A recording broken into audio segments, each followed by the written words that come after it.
నమస్కారం అండి. ఈనాటి కమ్మని కథ పేరు ఎవరు మంత్రి. వినిపిస్తున్నది మీ విజయభాస్కర్.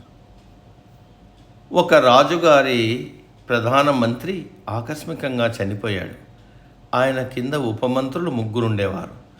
వారిలో ఎవరిని ప్రధానమంత్రిని చేయటమా అన్నది రాజుకు సమస్య అయిపోయింది.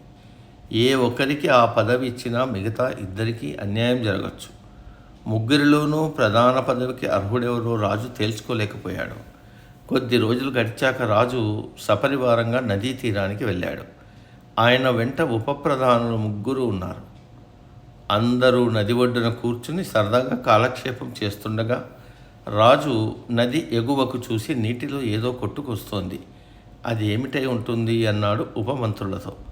3లో ఒకడు కళ్ళ మీద చేయి పెట్టి పరాయించి చూసి ఏదో పండులాగా ఉంది అన్నాడు.